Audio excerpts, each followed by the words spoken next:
যে ভালো কচু আলু হইলে অল্প জালি সিঝে, আর ভালো জ্ঞানের লোক এক কথাতেই বুঝে। এক ধরনের আলু আছে হাজার জাল দিলে কবো বৈশা হয় না সেদ্ধ আগুনেরই ফলে। বুঝেও যে অবুঝ সাজে তারে বুঝাই কে, যে বুঝেও অবুঝ সাজবে তাকে বুঝাবার কেউ দুনিয়াতে লোক নাই। এই লেগে ভাই আর বেশি বুঝাবো না, আপনারাকে বললাম ইনসানকে ইশারা কাফি, বসে যান। ইন্নাল হামদালিল্লাহ নাহমাদুহু ওয়া নাস্তাঈনুহু ওয়া নাস্তাগফিরুহু ওয়া নাউযু বিল্লাহি মিন শুরুরি আনফুসিনা ওয়া মিন সাইয়্যাতি আ'মালিনা। من يهده الله فلا مضل له ومن يضلل فلا هادي له وأشهد أن لا إله إلا الله وحده لا شريك له وأشهد أن محمدا عبده أما بعد فإن خير الحديث كتاب الله وخير الهدي هدي محمد صلى الله عليه وسلم وشر الأمور محدثاتها وكل محدثة بدعة وكل بدعة ضلالة وكل ضلالة في النار. أعوذ بالله من الشيطان الرجيم. بسم الله الرحمن الرحيم. واستغفر الله إن الله كان غفورا رحيما. وقال الله تعالى في موضع آخر توبوا إلى الله جميعا أيها المؤمنون لعلكم تفلحون. وقال النبي صلى الله عليه وسلم إن المؤمن يرى جنوبه كأنه قائد تحت جبل يخاف أن يقع عليه وإن الفاجر يرى جنوبه كذباب مر على أنفه. শ্রদ্ধেয় সম্মানিত ও নির্বাচিত আজকের সবার মহামান্য সভাপতি মহাশয় ও নাজেমে জলসা, মঞ্চের উলামায়ে কেরাম, সামনের দিনদার ইমানদার ভাইয়েরা, বন্ধুরা, পর্দানশীন মা ও বোনেরা, সমস্ত প্রশংসা যাবতীয় গুণগান একমাত্র আল্লাহ রাব্বুল আলামিনের জন্য, যিনি সর্বশক্তিমান, যিনি আমাদের আহার দাতা পালনকর্তা, যিনি আমাদের কান্না মুখে হাসি, হাসি মুখে কান্না দিতে পারেন, সেই মহান আল্লাহর একবার সকলে প্রশংসা আদায় করি, পড়ি আলহামদুলিল্লাহ। অতঃপর দুরূদ এবং সালাম নবী কুলের শিরোমণি, নবী মাক্কি, নবী মাদানী, নবী আহমদ, নবী মুহাম্মদুর রাসূলুল্লাহ সাল্লাল্লাহু আলাইহি ওয়াসাল্লামের প্রতি শতকোটি শান্তির ধারা অবতীর্ণ আল্লাহুম্মা সাল্লি ওয়া সাল্লিম ওয়া বারিক আলাইহি। উপস্থিত মুসলিম ভাই ও বোনেরা, আমি আপনাদের সম্মুখে মহান রব্বুল আলামিনের পবিত্র কালাম আল কোরআনুল কারীমের দুই জায়গা থেকে দুটি আয়াত তেলাওয়াত করেছি এবং বিশ্ব নবী মুহাম্মদুর রাসূলুল্লাহ সাল্লাল্লাহু আলাইহি ওয়াসাল্লামের সহিহ একটি হাদিস আপনাদের সম্মুখে পড়েছি।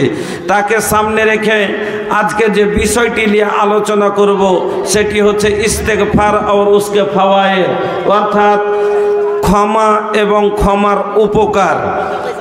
তওবা ও ইস্তেগফার করলে কি আমাদের উপকার আছে?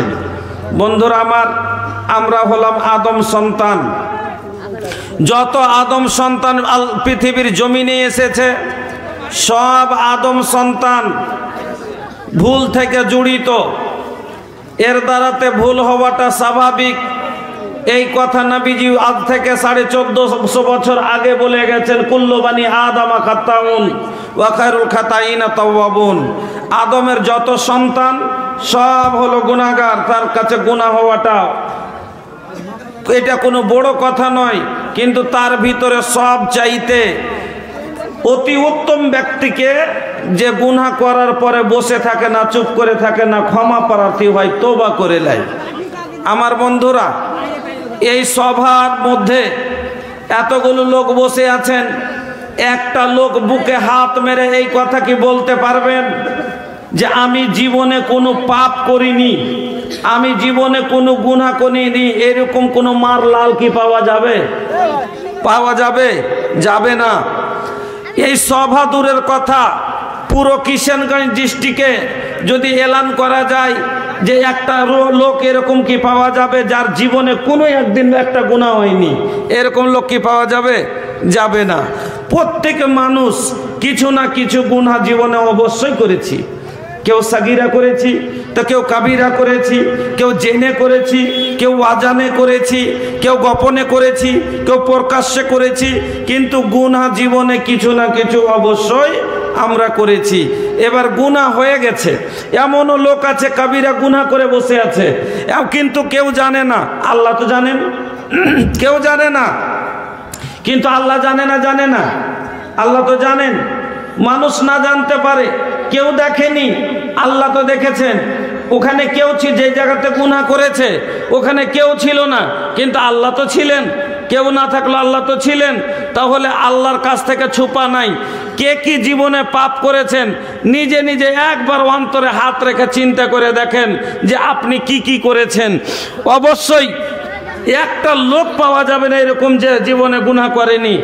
কেউ সাগিরা করেছেন, তো কেউ বড় বড় গুনাহ করে মুরতাকিবে বসে আছে, কিন্তু ভয়ে বলে না, কেউ লজ্জাই বলে না, কেউ তো যে আছে গুনার সাজা নিতে চাই না, ভয় করছে। এইভাবে আমরা চুপ পিছাতে বসে আছি, সবাই মিলে চুপ করে আছি। কিন্তু বন্ধু আমার, গুনাহ হয়ে গেছে, এমন একজন ব্যক্তি গুনাহ হয়ে গেছে, এবার মুখে বলতেও পারে না, আর মুখে বলতেও পারে না, আর রাতে ওর ঘুমও আসে না, ভিতর ওর খালি কাঁপছে, ভিতরে ভয় খাচ্ছে, কি হবে, পেরেশান আছে, নাউম্মিদ হয়ে গেছে যে আমার কি হবে, আমি যদি এখন মরে যাই আমার কি হবে, আল্লাহ আমার সাথে কি করবেন। আল্লাহ কি বললেন? বান্দা, তুমি পাপ করে নিয়েছো, তুমি গুনাহ করে নিয়েছো, শোনো, তুমি কি করিও না, লা তাকনাতু মির রাহমাতিল্লাহ, আমার রহমত থেকে মুখ ফিরাইও না যে আল্লাহ ক্ষমা করবে না। আল্লাহ কি বললেন? তুমি পাপ করেছো, শোনো, ওয়াস্তাগফিরুল্লাহ, তোমরা সব ইস্তেগফার করো। কার কাছে? আল্লাহর কাছে। তোমরা আল্লাহর কাছে ইস্তেগফার করো, তওবা করো, গুনাহ মাপ চাও। ইন্নাল্লাহা কানা গফুরার রহিমা, তিনি হলেন ক্ষমাবান, তিনি আল্লাহ হলেন দয়াবান, ক্ষমাবান, তোমাকে ক্ষমা করে দেবে। কথাটা বুঝে যায়েন? আল্লাহ কি বললেন? গুনাহ হয়ে গেছে। এবার গুনাহ হয়ে গেছে, মনে মনে খুব চিন্তা আছেন যে আমার কি হবে। আপনার মন ভেঙে যাচ্ছে। আল্লাহ বলছে ভেঙে পড়তে হবে না, আমি দয়ালু দাতা, আমি আল্লাহ তোমাকে বলে দিচ্ছি, তুমি আমার কাছে তওবা করো, আমি আল্লাহ তোমাকে ক্ষমা করব। এবার বন্ধুরা আমার, আল্লাহ রাব্বুল আলামিন ক্ষমা করার কথা বলেছেন। এবার একটি আয়াত বললাম, আর একটি আয়াত পড়েছিলাম, ভালো করে শুনেন। আর একটি আয়াত পড়েছিলাম, আল্লাহ রাব্বুল আলামিন বলেন, তুবু ইলাল্লাহি জামিআন আইয়ুহাল মুমিনুনা লাআল্লাকুম তুফলিহুন। আল্লাহ রাব্বুল আলামিন বলেন, তুবু ইলাল্লাহি জামিআন, তোমরা তুবু ইলাল্লাহি জামিআন আইয়ুহাল মুমিনুনা, ও মুমিনেরা, যারা আমার উপরে ঈমান এনেছো, যারা আমাকে রব বলে মেনেছো, আল্লাহ বলে স্বীকার করেছো, তোমার তারপরও তোমার কাছে গুনাহ হয়ে গেছে, শয়তানের চক্রান্তে পড়ে তুমি গুনাহ করে নিয়েছো, শোনো, তোমরা সবাই আমার কাছে তওবা করো। আর এমন ভাবে তওবা করো রে বান্দা, যাতে তুমি কামিয়াব হয়ে যাও। এমন তওবা করো তওবা করে তুমি সফল হয়ে যাও, কামিয়াব হয়ে যাও। এবার বলবেন তওবা করলে মানুষ কেমন করে কামিয়াব হয়, একটা একটা করে বুঝেন। আল্লাহ বলছেন তওবা, এমন তওবা করো যাতে কামিয়াব হয়ে যাও। তওবা করলে মানুষ কিভাবে কামিয়াব হয়, এখন ভালো করে আমার যে কটা কথা শুনবেন একটু ধ্যান দিয়ে শুনবেন। শুনেন, আপনার বাড়িতে তারাজু আছে? তারাজু আপনারা তারাজু চিনেন তো? তারাজুর কয়টা পাল্লা হয়? দুটা। একদিকে বাটখারা দেওয়া হয়, একদিকে সামান দেওয়া হয়। তারাজুর দুটা পাল্লাতে একদিকে বাটখারা হয় আর একদিকে সামান দেওয়া হয়। তো তারাজু কয়খানটা আপনারা দেখেছেন? দুনিয়াতে আপনাকে 2-3খান তারাজু আমি দেখাবো। আর এখন তার দুনিয়াতে একটা তারাজু আছে, আখেরাতে একটা তারাজু আছে। আখেরাতের তারাজু আল্লাহর কায়েম হবে, যে তারাজুর ব্যাপারে আল্লাহ কোরআনে সূরা রহমানের ভিতরে বলেছেন ওয়াদা আল মিজান আল্লাহ তাতগাও ফিল মিজান। যে তারাজুর ব্যাপারে আল্লাহ রাব্বুল আলামিন বলেছেন। এবার তারাজু কয়খানটা কিরকম হয় আপনাকে বোঝাচ্ছি। তারাজু সবই লাভের লেগে, কিন্তু দুনিয়ার তারাজু আর আখেরাতের তারাজুতে ফরক কি আছে ভালো করে বুঝবেন। দুনিয়ার তারাজু, আপনারা যখন ভুট্টা, এলাকাতে ভুট্টা ধান খুব হয়েছে, যখন ধান আর ভুট্টা বেচেন তখন দেখবেন বোরা লাপার লেগে একটা 3 কাঁটা দিয়ে একটা কি লাগায়, তারাজু লাগায় না দাঁড়ি পাল্লা, ভালো করে বুঝে যায়েন। লাগাই 3টা খুঁটা দিয়ে 2খানটা দাঁড়ি পাল্লা লাগায়। এই দাঁড়ি পাল্লাতে একদিকে দেয় বাটখার আর একদিকে দেয় বোরা, কি 1 মনের বোরা 1.5 মনের বোরা দেয়। এবার ওজনে এই তারাজুর লাভটা কি সঠিক ওজন সহি গো? এই তারাজুর ওজনটা কি সহি? আপনারা বলেন সহি, আমরা তো দিই অতি লাইপে, জীবনও লাই। কেন? আপনি যখন বোরাটা বোঝ করেছিলেন, বোরাটাতে লাইপে আপনি বোঝ করেননি, কিন্তু আপনার বোরাটা যখনই ওজনে তুলবেন দেখবেন কিলোর বাহিরে ওজন এত ধরা যায় না। 52 KG, 53 KG, 61 KG, 63 KG, 65 KG, মানে কেজি হবে। কিন্তু 65 কেজি 150 গ্রাম, 62 কেজি 200 গ্রাম, 200 গ্রাম 150 গ্রামের ওজন কোনোদিন পেয়েছেন কি? অতি বড় তারাজুতে পেয়েছেন? তাইলে কি আপনার অতি বেশি ছিল না? অবশ্যই আছে, কিন্তু এই ওজন ধরা গেল না। এবার আসেন, আপনার বাড়িতে একটা মাঝারি ধরনের তারাজু হয়, যার 2টা পাল্লাতে একদিকে 1 কেজি 2 কেজি দেওয়া হয় আর একদিকে দেওয়া হয় চাল, ধান, গম। এবার যখন ওজনে তুলবেন 50 গ্রামও যদি চাল বেশি থাকে ওজন ধরা যায় না? 50 গ্রাম বেশি আছে তো নিচে হয়ে যায়, কি হয় না? হয়ে যায়। তাহলে বড় তারাজু থেকে এটা ভালো হলো, এটা বেশি সহি হলো। এবার আপনাকে ফের বুঝাচ্ছি, এ তারাজুতে যদি 4টা চাইলের দানা বেশি থাকে, এ তারাজু ওজন ধরতে পারবে? 4টা মাত্র চাইলের দানা বেশি আছে, ধরতে পারবে? পারবে না। তাহলে সোনা, তার থেকে ছোট একটা তারাজু আছে সোনারের দোকানে, মাত্র এত বড়টা। এবার অতি 2টা 1টা চাইলের দানা যদি দেওয়া যায় ওজন ধরা যাবে না? না ধরলে মায়ের লোকের লাখেরটা কত বড়, একটা চাইলের থেকে তো ছোট, ওজন এলো না? আইলো। চলেন তার চাহে আর একটু জিনিস ভালো করে বোঝাচ্ছি, শুনেন, আর একটু ভালো করে বুঝেন। কম্পিউটার, এবার বলবেন কম্পিউটারে যদি 5টা 10টা চাইলে দেন, আপনার দোকানে একটা কম্পিউটার রাখা আছে, কম্পিউটারে 2টা 10 টাকার নোট, ভালো করে বুঝবেন, 2টা 100 টাকার, একটা 100 টাকার নোট, ও মাপের দিকে 100 টাকা, কিন্তু নোটটা একটা কাগজের। যদি কম্পিউটারের ওপরে রেখে দেন ওজন ধরতে পারবে না? হ্যাঁ, পারবে না। তাহলে এই ওজনও সহি লয়। চলেন তাহলে বলবেন যে কোনটা তাহলে সহি, আমি আপনাকে বুঝাইতে যাচ্ছি। এবার যেটা চোখে দেখা যায় না ওটা ধরা যায় না? যেটা চোখে দেখা যায় ওটা ধরা যাবে, আর যেটা দেখা যায় না ওটা ধরা যাবে না? আমি বলছি যাবে, আপনারা বলছেন যাবে না, আমি বলছি যাবে। বলবেন কেমন করে? জ্বর, মানুষকে যে জ্বর হয়, জ্বর কোনোদিন চোখে দেখেছেন? মানুষকে জ্বর হয় চোখে দেখেছেন কোনোদিন? তাইলে ডাক্তার সাহেব আইলো আর এখানটা হুড়কালে এসে বগলে ভরে দিলে আর 3 মিনিট চাই পেতন কইছি 102 ডিগ্রি, ধরলে না? কহেন ধরলে না? কথা বুঝতে পারছেন তো? আপনাকে নিয়ে যাচ্ছি। আল্লাহ বলছেন ফামাই ইয়ামাল মিসকালা যাররাতিন খায়রান ইয়ারা ওয়া মান ইয়ামাল মিসকালা যাররাতিন শাররান ইয়ারা।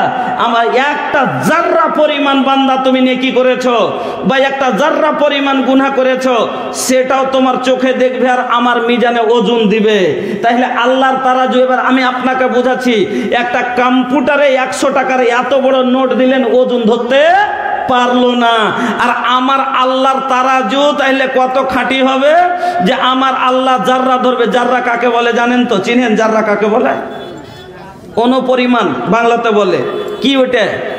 কালকে দুপুরের সময় ঘরের ভিতরে ঢুকবেন, জ্বালানা বন্ধ করে দিবেন, দরজা বন্ধ করে দিবেন, সূর্যের আলো যে ছেন্দাটা দিয়ে আসবে ওই ছিদ্রর আলোটার দিকে দেখিয়েন, ওই আলোর লাইটের মধ্যে আলোর ভিতরে ছোট ছোট ভিনি ভিনি কি যেন খুব কুলকুল করে ভাসছে, উড়ছে, একে বলে জাররা। এই জাররা কোনো কম্পিউটারে ধরতে পারবে না, এই জাররা কোনো মেশিনে ধরতে পারবে না। যেই মেশিনে গায়ের জ্বর ধরে দেয় এই মেশিনও জাররা ধরতে পারবে না। আমার আল্লাহর তারাজু তাহলে কত খাঁটি হবে? আমার আল্লাহ বলেন ফামাই ইয়ামাল মিসকালা যাররাতিন খায়রান ইয়ারা। বান্দারে, জাররা পরিমাণ নেকি করেছো অথবা বাবা গুনাহ করেছো, সব তোমার চোখে তুমি দেখবে আর আমার মিজানে ওজনে তোলা হবে। এবার আপনাকে যেটা বুঝাইতে চাইছি ভালো করে বুঝবেন। আপনার জীবনের দাড়ি পাল্লা এখন একদিকে 99 গুনাহ আর একদিকে মেনেলেন একটা নেকি, মানে একদিকে 900 গ্রাম একদিকে 100 গ্রাম যদি দেওয়া যায়, তো যেদিন 900 গ্রাম ওদিক ঝুঁকবে, যেদিন 100 যেদিকে 100 গ্রাম ওদিক উঠে যাবো পরে, কেন ওটা হালকা। আপনার জীবনে এখন গুনাহ আছে 900 গ্রাম আর নেকি আছে 100 গ্রাম। এবার আপনি মরে যান, এখন জাহান্নামে চলে যাবেন। কিন্তু আপনি মরার আগে নিজের ভুল বুঝতে পারলেন, নিজের ভুল বুঝে এবার আল্লাহর কাছে কাঁদতে শুরু করে দিলেন, হাতে পায়ে ধরলেন, আদিজি ইনকেসারি করলেন, লাখ লগড়িয়ে দিলেন ক্ষমার লেগে। আল্লাহর কাছে কাঁদতে কাঁদতে আল্লাহ আপনার উপরে রাজি হয়ে গেল, আল্লাহ আপনাকে মাফ করে দিলেন। 99 গুনাহ আপনার 900 গ্রামটাকে উঠিয়ে যদি বাটখারাটাকে উঠিয়ে ফেলে দেওয়া যায়, 100 গ্রাম যেদিকে আছে ওটাই ঝুঁকবে না? ঝুঁকবে না। এদিকে ছিল 900 গ্রাম, এদিকে 100 গ্রাম, এরকম হয়েছিল। এবার 900 গ্রামকে তুললাই, এদিকে 100 গ্রাম বাঁচলো, তো ঝুঁকবে না? ঝুঁকবে না? ঝুঁকবে। তাহলে আপনার সামান্য নেকি ছিল, বেশি গুনাহ ছিল, আপনি কাঁদতে কাঁদতে সব মাফ করে নিলেন, আল্লাহ আপনার জীবনের গুনাহকে উঠিয়ে ফেলে দিলেন। একদিকে একটু নেকি বেঁচে গেল, আর যেমনি একটু নেকি একটা পাল্লাতে পড়বে, আপনার পাল্লা হড় করে বসে যাবে নেকির পাল্লা, আর আপনার সামান্য একটু নেকি জান্নাত যাওয়ার লেগে যথেষ্ট হয়ে যাবে।